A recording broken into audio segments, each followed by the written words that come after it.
Hi, welcome to another Guns Contractors video. My name is Ollie Guns and this is my story of my little company, I guess, and how it came to be more so rather than how it's been since I've been running it. I can do that in another episode. A lot of people have asked me how I got started and kind of what my background is, what my story is in construction, and I've answered a couple of people, but to be honest it's a fairly long-winded story, and I think it's important to show people who were very much like me, maybe young person, their family aren't in the construction industry and you've got no idea how to get into it, but it's something you're really interested in, as I was, and I think it's important to share our stories of how we got into it. Some people have been lucky enough to have grown up with this and maybe had access to machinery as kids and things, and that's brilliant. That's certainly one way of getting into the industry. My story is a little bit different than that, as everyone's is. That's the thing, everyone has a unique journey. So if that's the kind of episode for you, I'm doing a job at the moment and I thought it'd be a good idea to maybe chat through what my story has been whilst I'm doing a job. Pretty simple thing, just on a Saturday here, just grading a bank around a car park that I'm building at the moment, and I thought it'd be good while I'm working to give my history, what I've done, various things I've done, and stages in the industry that I've been through before I started my company almost dead on 10 years ago now. In December it'll be my 10th anniversary, so yeah, time flies, as they say. So if this is the kind of thing for you, then stick around. I'll explain where I came from, what I've done, and how I've got to, I guess, even the small bit of where I am now. About 80% of you who watch my content aren't subscribed, and that's cool. I know the way YouTube works, everyone ends up, you watch a video and then it recommends these things to you, which is brilliant, but I'd like to really grow my channel into something, a little hub of kind of interested people like me who love the kit and what we do. We're passionate about what we do and essentially digging in the ground, really. Kind of never grew up, as you'll find out in a minute, but if you could check that you're subscribed, that would be great. I'm not into the whole begging thing, but I think it would help. It helps the channel grow as I understand it, and it helps me reach a bit more of a wider audience and get more people on board, because another one of my little passionate side projects really is reaching out to people, be them people who maybe want to do a career change, or youngsters looking to get into this industry, and really showcase what this industry can do, whether you work in the ground like I do, or with machinery, or you're a plumber or an electrician, or you're working on roofs, or whatever the trade. I just think there's so much potential in the world, and you can work with your hands. You know, they can't ever take that skill away from you. If you've got the knowledge and you can work with your hands, you'll have a job for life, no matter what you actually go on to do. So anyway, that's my bit about subscribing. I need to get on doing this bit of work here, and I can start the story of where Ollie Guns came from, I guess. So I guess I have to go right back to the beginning, really, to explain where my passion and my interest for this game really came from, as it has a massive bearing on kind of what I did later in my path to getting where I am now. I was a kid who was obsessed, and you could argue maybe still is, with machinery, and I don't know where that came from. I don't know why. None of my parents or family were in the construction industry at all. It's really been a bit of an anomaly, really, as to why I got so into it. You know, there weren't the programs when I was younger. There wasn't Bob the Builder. There wasn't really any, you know, the Thomas the Tank Engine maybe, but you know, there wasn't the programs that there are now for kids, and the YouTube and all of that. So where I got this interest, I have no idea, and my mum will say, you know, it's something I've just always been into, and not just like a little bit, like obsessively so. I could like remember specs of machines, particularly, you know, from the kind of early 90s period. I would read the brochures back to front if we could ever get hold of them. Loved watching machines through site fences, roadworks, all of that thing. And I got lots of memories of various machines and projects going on. One particular poignant sort of thing was my parents did a self-build house. So they built their own house on a bit of ground, which of course involved groundworks and machinery and various building. And I would probably have been about 7 or 8, I guess, maybe 9 at the time when that was going on, and that I didn't get a huge amount of machine sort of driving experience. A lot of it was going on, of course, while I was at school, but it set the foundation, I think, for a lot of kind of just seeing how it worked. You know, how you go about turning a bit of ground into an actual house. And I always remember that sort of fondly, really, with some of the tradesmen on there. And I used to do a bit of work with it. Had a little pointing trowel that was sort of like a kid-sized brick trowel, really, and used to play about with a bit of mortar and brickwork and things, you know, at the weekends, and we used to have to go and visit the site and all of that. I remember it well, and it was sort of another one of these sort of fundamental moments, really, in securing my passion for this game. And yeah, get through school. I got bullied hard for liking this sort of stuff. I guess if I'd have liked football or cars or something like that, and I do like cars, and I love engineering, mechanics, and understanding how things work and all of that. But at the time when you're at school, that's not cool, right? So you just, you're not into what everyone else is into. So I used to get bullied pretty hard for it, and it felt like a very lonely place, because just nobody else I knew was interested in what I'm interested in. And that's one thing that's been really cool about the rise of more so Instagram, I think. Really, it started on Twitter for me, but more so Instagram, of meeting people now who kind of were like me and had very similar stories, in that they've been into this since they were kids, and kind of, didn't know anyone else was into it, thought they were on their own. And at least these days, any youngsters that are watching at least understand that there are others out there, and it's not a dead-end job by any means. I remember plenty of times getting told you won't get anywhere staring out the window. Well, I don't do a bad job, considering I stare out of a windscreen these days a lot of the time. But I get the point. You've got to have some basics and some fundamentals from education. It's not all about the opportunity as well of being able to see trades working and have a little bit of a play, and a go with it as you grow up.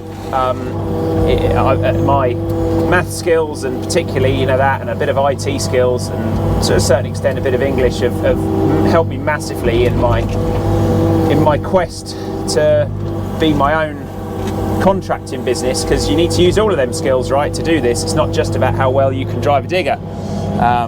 But anyway, I digress. So that's just how it was, and particularly at secondary school, there weren't really any options to get on machines much. I'd driven a little bit. People used to give you a bit of a chance, but really I'd only ever played with machinery. Did go to Diggerland once, but I think I was about 14 or something, 15. You couldn't even go around the JCB factory. God, did I want to go around that factory when I was younger. And I remember there being a video actually of a kid who gets to go around it and whatever. It was designed for kids, actually. I probably wore that video out, watching it so many times on VHS tapes back in the day. And I always remember, I really want to do that, and And I remember my mum tried and couldn't ever, but for my 16th birthday I did eventually get a tour of the JCB factory, which I've been incredibly lucky to do a few times since, but I will always remember that first time. I went with my nan and my mum, which was special, considering both of them have had to put up with me digging the garden up. I had little toy tractor, pedal tractor, and a few road cones and some signs, and used to have a corner of the garden that I would regularly dig up at the weekends. Pretty sad really, but that's where you'd find me. I just loved it. I remember making business cards for my business. I don't think it was called Guns Contractors then, but it would have been something, guns digging or excavation or something like that. Years ago when Windows 95 first came out and you could use like clip art and stuff, in the very early days of all of that. Because I was pretty good with computers and like gaming as well and things, so used to have a sort of play with that in the evenings. But if it was daylight outside, I'd generally be out in the garden, particularly when I was younger, and you didn't have freedom of going out with your friends in the wider world, and I'd be digging the garden up somewhere. So that's kind of my basis and my, I guess, sort of childhood interest. You could say I was always destined to run my own company, and if you'd have asked me when I was 8-10 years old, I would have said, I want to run my own digging company, have my own digger, and I'm lucky enough to have been able to make that dream come true, and it's something that I never forget. And there are times where this job is really, really hard, and running your own business feels like just being kicked in the balls all the time, but I should never really forget that it's what I always wanted to do, and I think I'd struggle to do anything else now, because I just absolutely love it. There's a certain satisfaction from having your name on the arm, and turning jobs, even like this one here, this car park. This has been a bit of a last minute thing. It's a simple enough job, creating a bit of a temporary car park, but I love it. I'm here on a Saturday, and it doesn't bother me. I enjoy the work still as much as I did when I was that 8-10-year-old boy or whatever, watching somebody else do this. It was what I always wanted to do, but I had no roots into it, right? So you go through school, and then I went to sixth form college, because I had no other route. I didn't know what to do. Everyone went to university. That was the routes. And another kind of significant moment, I guess, is in life. I'd have been maybe 14, 15 kind of age, and my parents had their garden landscaped by a guy who had a little micro digger and came in and did a bit of patio and a bit of rockery and that kind of thing. And it was a trade, I guess, an industry that I hadn't really thought much about. My grandfather was a massively keen gardener. I used to do a lot of that with him because, well, it involved digging, and I just love digging, right? So it was as close as I could kind of get to something that involved digging. They got their garden landscape, and I thought, that's kind of industry, and that sowed a seed. And I guess I'm very lucky in that living near Guildford in Surrey, it's kind of a hotbed really of landscaping. I think helped a bit by there's quite a bit of money around here. A lot of people work in London.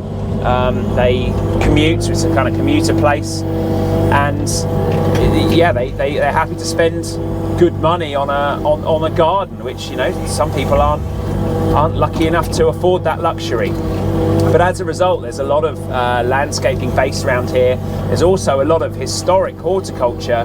There's even species of trees. I've been planting some this week, named after Worplesdon, which is only down the road from Guildford. And that's because it's just been a bit of a hotbed of landscaping since even the kind of Victorian times. And as a result, there is a college not all that far from me called Merest Wood. And I found this college, and I thought, well, I could do landscape construction there. There's a way for me to get in and can operate diggers, and I can do the kind of gardening. You know, I'm interested in that, and provide a business, run my own business. You know, it ticked a lot of boxes for me, and so that's kind of where I started. I did do sixth form because Merriswood wouldn't take me on when I was 16. Remember going there, and they wouldn't take me. They had to go and do A levels, which I did all right at, but I had more fun there in that I met people at that college that I'm still friends with today, and I can't say that about anyone I went to school with, really. So don't really speak to anyone I went to school with anymore. But that's fine, you know. You don't, adult life. You don't need to always know the people that you grew up with, do you? But certainly met a lot of people at sixth form college. But then went to Merriswood, and that was the start of it for me. I loved it there. You know, we did soil testing and analysis, and learned about trees, soil structures, different plants, which I was never that good at. We did have machinery lectures, which obviously I excelled at. Couldn't ever imagine the fact that I was in a class where they were literally teaching you about different types of machinery and where they're good at, you know, where they're useful, and the right kind of work for them, and yeah, all sorts of things. In a way, it was a bit outdated, because I remember we talked about like drops and, you know, track shovels for some people who wouldn't know that the drop name. You know, they're a pretty old piece of machinery now. Not many of them about. Some people still use them, and for the right work, but pretty much a machine that was very, very popular in the 60s and 70s, and maybe early 80s, but has kind of gone out of favour as the excavator has taken over, really, the hydraulic excavator. Anyway, learnt a lot there, and ended up doing 2 years. I think I did a national diploma in the end in horticulture, and as part of that had to get a bit of day release, so had to find someone to work for, you know, 1 day a week, that kind of thing, as part of my course. And I really struggled with that because I didn't know anyone, and it was really tough to get anyone really to take you on. You know, you're a student, you don't know anything, you're essentially like, you know, just a labourer really. As much as you think at that age, oh yeah, I can do this, you know, we've done our brickwork assignment, you know, and laid about 12 bricks in an L shape, you know, I must be a brickie. Of course you're very much not, but you know, you think that when you're that age. Anyway, I went through a couple of people, worked for a couple of different people in a short period of time. Often found it a struggle to actually get paid. These people were running small businesses, struggling with cash flow, and it was hard. You know, I would turn up on day and release and pretty much just be a glorified labourer. You know, it'd be shoveling. You'd have 20 ton of topsoil in front of you and a wheelbarrow and a shovel, and that was it. You know, that's your job for the day, and it's a little bit demoralising, but I was at it. You know, I've always been someone to go, right, well, if that's the job, we'll get on with that. But some of the people couldn't give me consistent work, and of course I needed a certain amount of hours to do to prove for my course, so kind of struggled really to get someone who could give me the hours and regularly pay me as well, because, you know, I was driving good old me, I was driving, you know, complicated car, a Series 3 Land Rover, which used to break down regularly, but certainly was rather expensive to run, even back then when fuel was only about 80p a litre. A lot more than that now, but you know, to someone who's 17, it's a lot of money driving this thing around. It's doing about 15 miles to the gallon. So anyway, I eventually discovered somebody that I still talk to now, and even work for alongside and things now, and I discovered Paul Cowell on PC Landscapes, who back then was a much smaller company than he is now. I mean, he's not, you know, still not massive, but certainly there was only the three of us at the time, and there were four of us. I became the fourth, I guess. So and Paul used to do a bit in the office, a bit of design work. I think he was still doing his landscape architecture course at the time as well for designing. and we were doing some pretty big gardens in Guildford at the time. Again, you know, Guildford comes up, it's a bit of a hotbed for it. And I remember, you know, Paul won his first Barley Awards, the British Association of Landscape Industries, prestigious awards thing in London, and we went to that. We were doing pretty big work. He didn't own a machine, used to hire something, and you know, I sort of famously remember we used to almost have a machine for a week, whether the job would go on for 6 months or it would last, you know, for like 6 weeks. You had it for a week, and so it was just get it all done with that, and then pretty much after that you were back on the hand digging. So you used to really try and make the most of these hired machines where you could. But yeah, so we did a lot of hand work with that. You know, I remember the Kango, the wheelbarrow. These were all very much tools of the trade back then, and it was quite physically hard work, but I enjoyed it. And Paul's knowledge, you know, was then and definitely is now just exceptional. I didn't really realise at the time kind of how rare it was to find someone who had that design flair and the ability to build to a very high standard. And we did dry stone walls, flint walls, just exceptional stuff that, you know, still stands to this day and looks great. You know, if I ever drive past any of the projects that we used to do, I think, oh yeah, work there.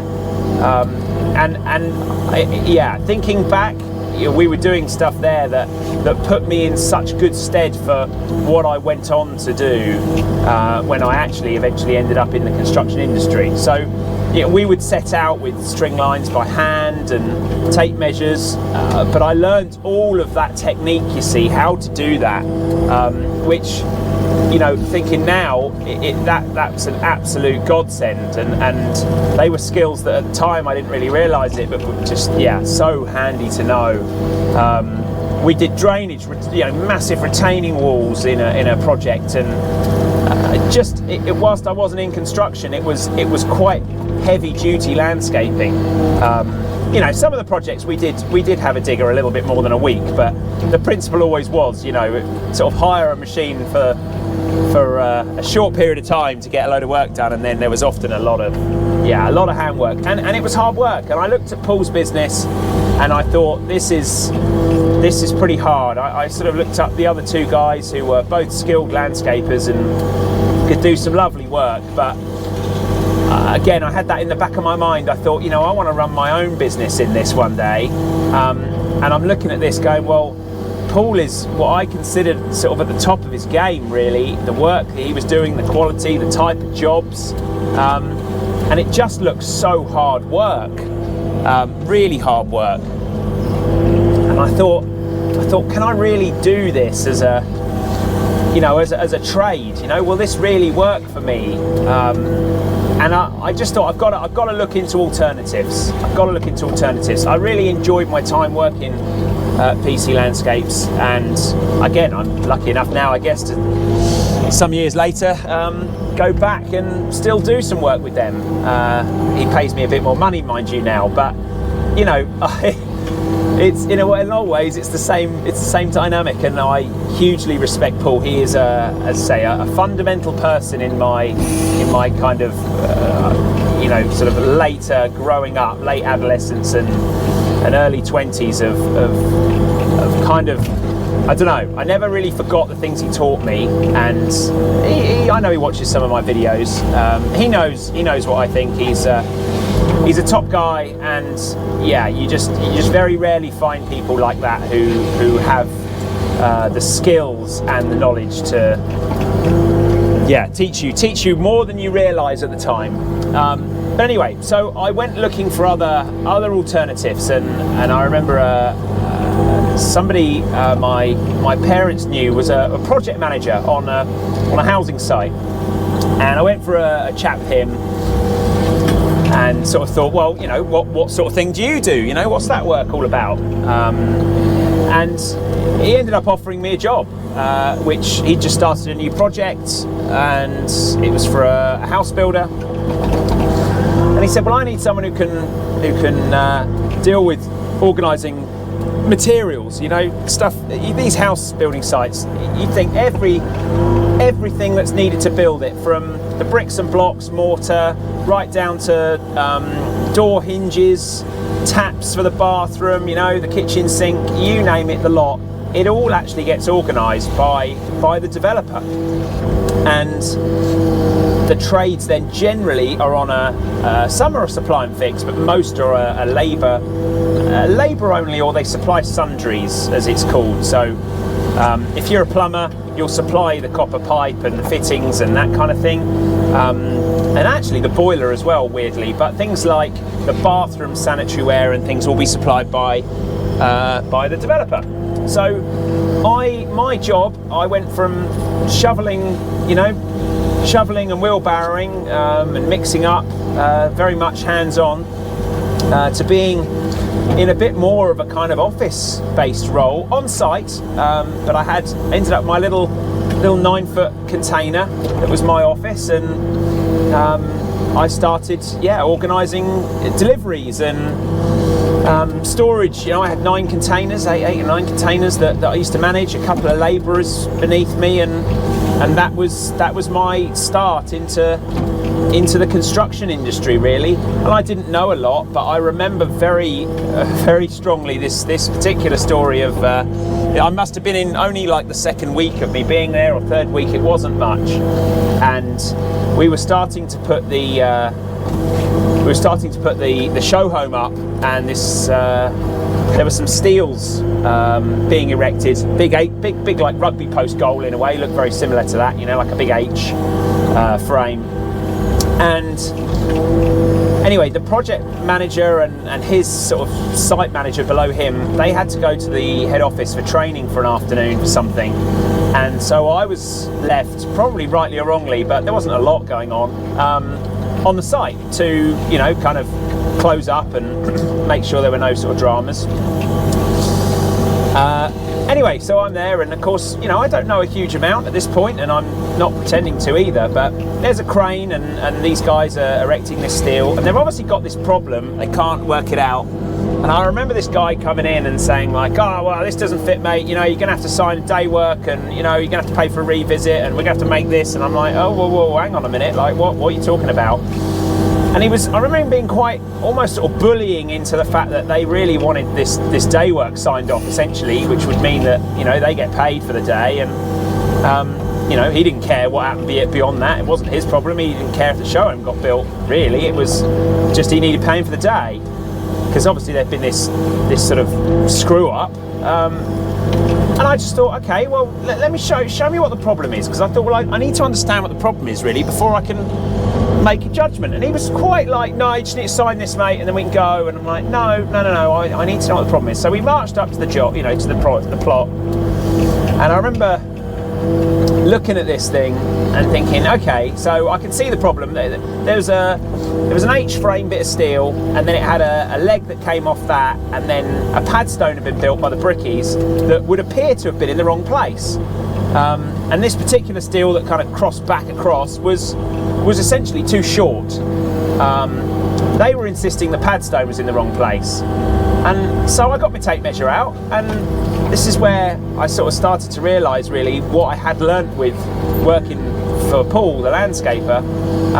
I started checking it and said, well, okay, well, let's check this, and well, that dim works out to the drawing, so I wonder why this doesn't work. And I'm sort of asking just questions, really. Well, why don't we think this works? This is really strange, because I can't tell the brickie what to do unless I understand what the problem is. That was always my basis for anything like this.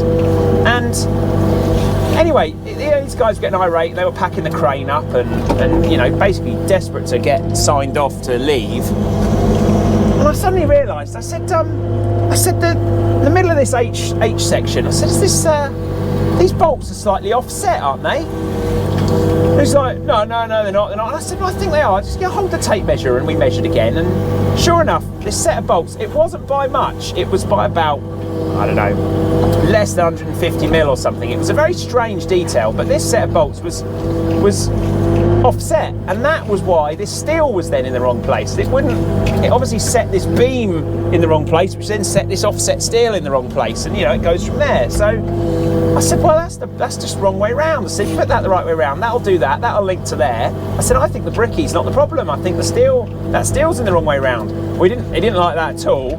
That wasn't good. He'd already packed the crane up. And of course, he wouldn't sign his day work off. And I'm thinking, yeah, okay, you know, but it's not my fault, is it? And it's not, you know, it's just what it is. You know, if you'd have asked earlier, we might have been able to work this out. And of course, I guess I was 21 maybe at the time, and you know, I get it. You don't want to hear some youngster telling you you're wrong. But either way, you know, I never forget that. I think, well, you know, if you understand the problem, and I didn't understand everything that went on, and obviously you learn, don't you, by experience. But it's always been my ethos to kind of understand what the problem is before you you know, make a decision, really. So anyway, that you know, kind of roll on a bit, and I ended up after running materials for a bit, I kind of realised that there was this whole trade that I had no idea even existed, which was groundwork. I'd never come across groundwork as a term, a ground worker. I'd never seen it, I didn't know about it, and it seems ridiculous that, you know, now that's kind of what I do and what I'm sort of known for, but I honestly just had no idea that any of that existed. And there's a company called Tamdown with a firm who were on this particular job. They were based out of Essex, and they had some Irish guys who were almost the very sort of the last of the old school, really, I guess. He used to turn up with the jacket and a collared shirt, and you know what. I remember inducting them, because that became another role that I used to do on the job, and they, you know, the poor guys struggled to write their own name, and I sort of thought, you know, I was younger, I thought maybe naively, you know, well, God, how can you not write your own name? But you know, it's something that I've kind of grown to realise, is that not everyone was as lucky as I was, really, I guess, with being able to pick that up and do that. And what they didn't know in terms of writing their name, they certainly made up for in terms of knowledge of how to move material, how to work with groundwater, you know, in manholes, and these guys knew so much. And of course, I started asking them questions as they'd be doing their work, and I'd be sort of walking around doing my duties, and I'd always go over and go, oh, you know, guys, what are you up to, and why are you doing it like that? And okay, and you know, sort of watch these guys. Machine drivers, you know, the first time I really learned about that kind of trade of machine driving and seeing how they go about it, there was an owner operator on our site. You know, he had his own, he actually had a few machines to his name, and a few guys, and you know, I used to ask him about machines, and it's my early days, really, of realising that there are other people out there who also love this stuff and do it for a job. You know, it was really cool. And then I would end up having to cover weekend shifts, where I would have to be the kind of supervisor on the job. There had to be somebody there for first aid, and somebody there from the developer.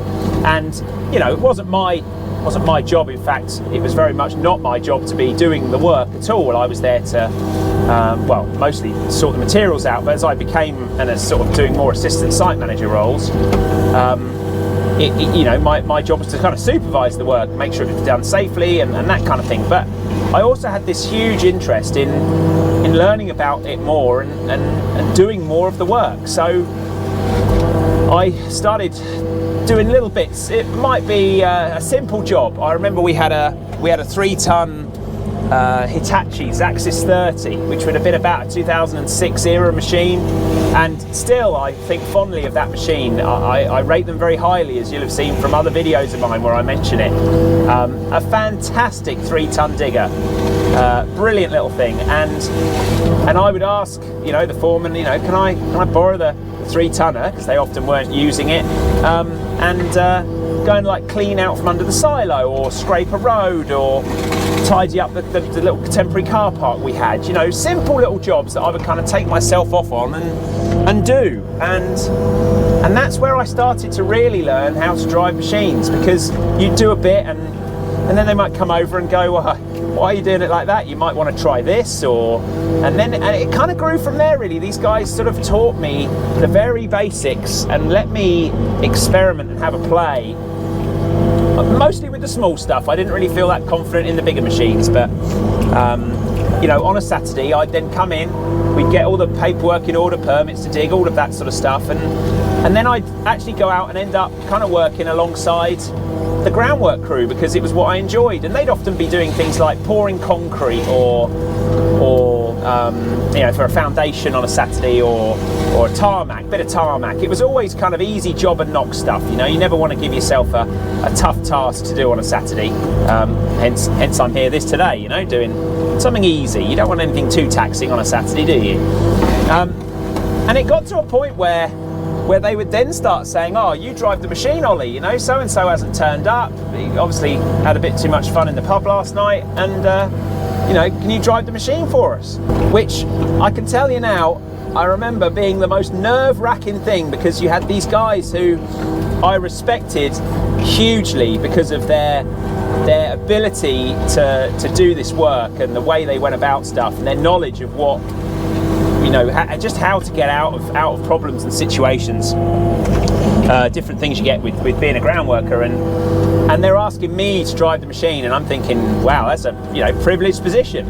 I mean, actually, when I think back to it, they probably were thinking, well, he can drive the machine all right, and we're better at raking the tarmac or whatever, you know. So maybe it was the easier job to them, but it certainly to me was you know, I felt honoured to be doing that, and that went on for you know, a good couple of years. I would work groundwork at the weekends, really, and did, you know, site management in the week, and it worked well, you know. And the guys, I think they got a bit more respect for you, because they understood that you kind of could do this work, and a lot of it laid into my landscaping skills as well. You know, I kind of understood about drainage and falls, and I was pretty good with my maths, so I could calculate falls really well, and we started working together really well. And they'd come to me. I remember we were also doing a bit of concrete frame on that job. There was a bit of everything on that site. I learnt a lot. It was piling,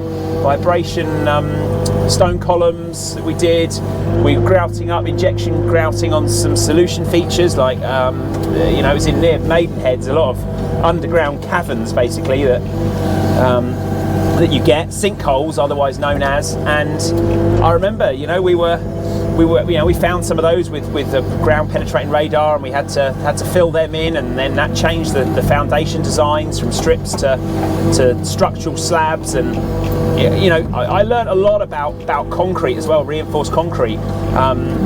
You know, we had a block of flats on that job that was all an RC frame, and I was in charge of drawings and the rebar schedule and all of that stuff. And I didn't know a lot about it to begin with, but that's where I learned to be able to read rebar schedules and drawings and understand what that means, and you know, links and H bars and, you know, sizes of stuff. I just that's where I learnt it, because I was in control of those drawings, and I don't think I ever would have got that experience otherwise. You know, if you were on the ground actually doing the job, no one's going to kind of teach you how to do that, because it's not your role, right? They need you to rake concrete or, you know, do whatever the job is, rather than actually worrying about what the drawing says. There's only ever a few people on a site who can actually really read the drawings and are responsible, kind of do what I tell you, sort of thing. So I had a very lucky, you know, experience there in that, and that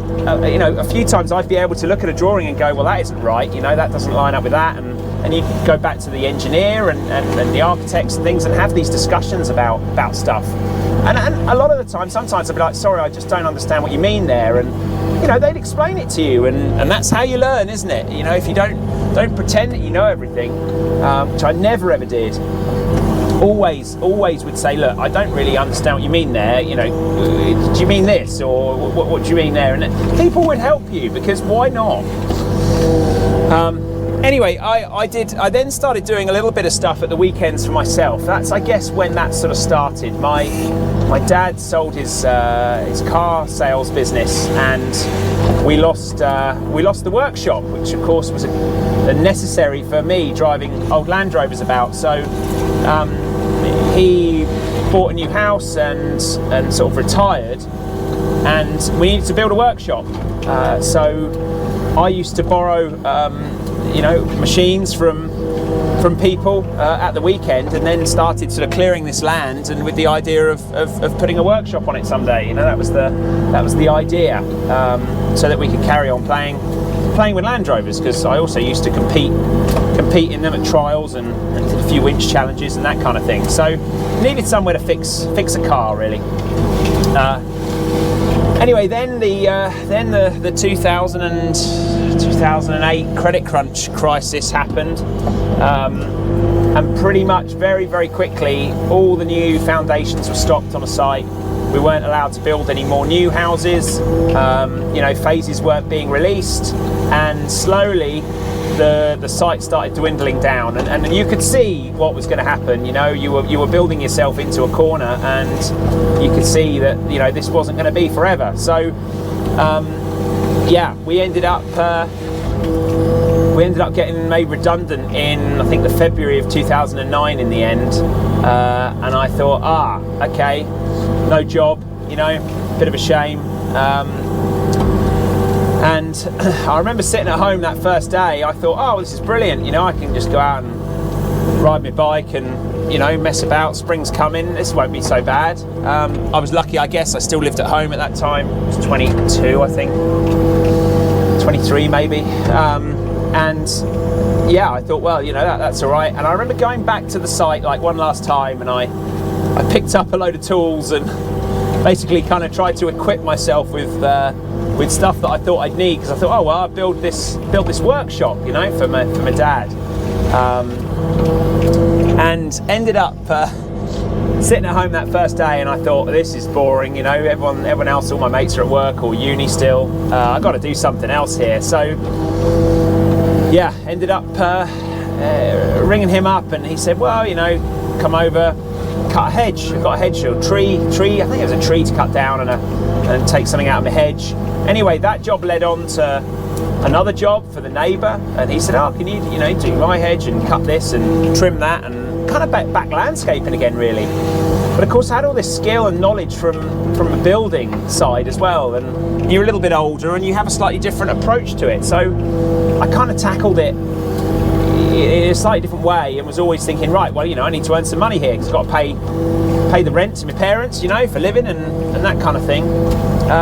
Got to earn some money. So I just started doing that, and then I put a porch on the front of my parents' house, which was probably the job that kicked it off, really.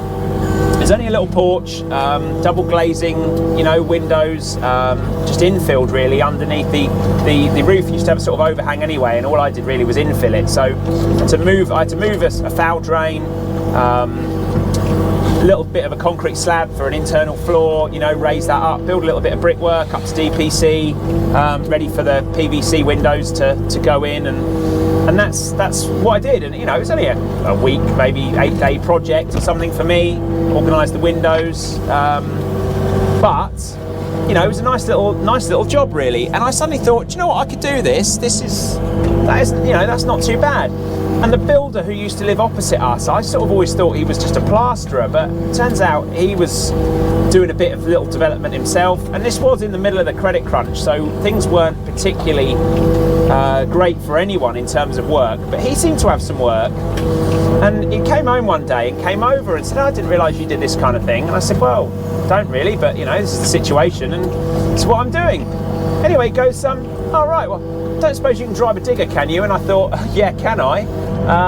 Even though I wasn't that experienced, had no tickets, it was just, I gained quite a bit of experience on them by that point.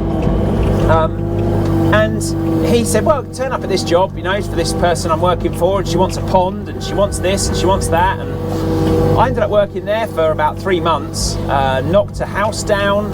There was another self-builder, and they needed the old house on this plot knocking down.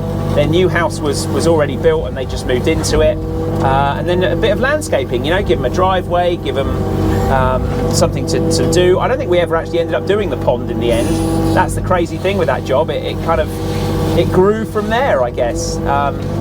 And yeah, that was the first sort of job. I used to work for this builder, and he would pay me every week, which was brilliant. I was earning more money than I was when I was a trainee assistant site manager, and I was kind of doing it, you know, going out on my Land Rover. I could wedge a cement mixer in the back of it, 6 foot level rather. Tools, yeah, if you couldn't get it in the car, you'd get it on the roof, and that was how I ran. And that was really the start of Guns Contractors, and I did a few jobs for him. Some involved machines, some didn't. But yeah, that was what started Guns Contractors, really. And I then realised, you know what, I could do this. This could be me. I could make this work. And I went back to that vision, you know, I could do as a kid. You know, I could run my own business here. But I had a Glastonbury ticket for the July, so I was kind of biding time till then. And then I really wanted to go travelling, which was just something that actually, back to Paul Cowell and PC Landscapes, that was what, you know, he'd done previously in his sort of youth, and recommended heavily that I should go travelling. I always remember him telling me about this thing in New Zealand called the Awesome Foursome, it was like a canyoning, bungee jump, jet boat, and then helicopter or something. It sounded ridiculous. I never found it, sadly, in the end, but yeah, he was sort of, you know, a good 10 years older than I was, so maybe it wasn't there when I got to New Zealand. But anyway, had this idea, and I'd saved up a load of money and decided I was going to go travelling while I still could, you know, and I've been made redundant. I thought, well, now's as good a time as any, right? So that's what I did. Mid-2009, I went to Glastonbury and did that festival, and then a week later went travelling. Had a bit of money behind me from the money I saved up and worked, and I spent my redundancy money on the plane ticket, and yeah, off I went. So I'll leave that there for now, because this video is getting long enough. I'm wittering on. But part 2 will really be the main crux of how I came about to get to Guns Contractors. So I come back from travelling, initially joined another house builder with the guys that I used to work with at this previous house builder. They'd found themselves a new job, and yeah, we went from there. So this is the real formative bits of how Guns Contractors came to be, really, because by then I knew what I was going to do. I knew how I was going to do it. I had a few contacts, but knew that I needed to build a bit more.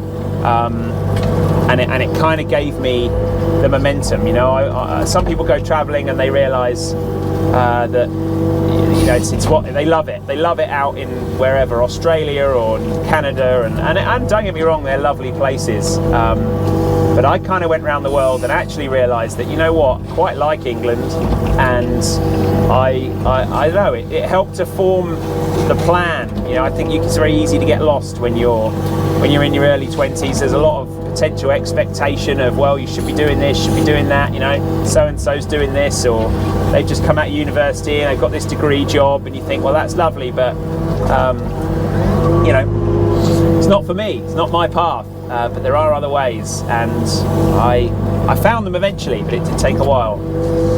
So anyway, there'll be a part 2 of this, and I'll tell you about my it was only about 5 more years before I ended up starting Guns Contractors, so it didn't take well, it took a while, I guess, but there's a lot to get in place, I think, before you make the leap and jump and start your own business. And well, actually, I bought 2 diggers in that time as well, so yeah, it really started taking off for me. Anyway, that's the first part of my story. I hope those of you who wanted to hear that find it interesting. If you've ever got any questions, you can always hit me up on Instagram or in the comments down here. I'll do my best to get back to you when I can, but yeah, also got to get some work done. So I will catch you later.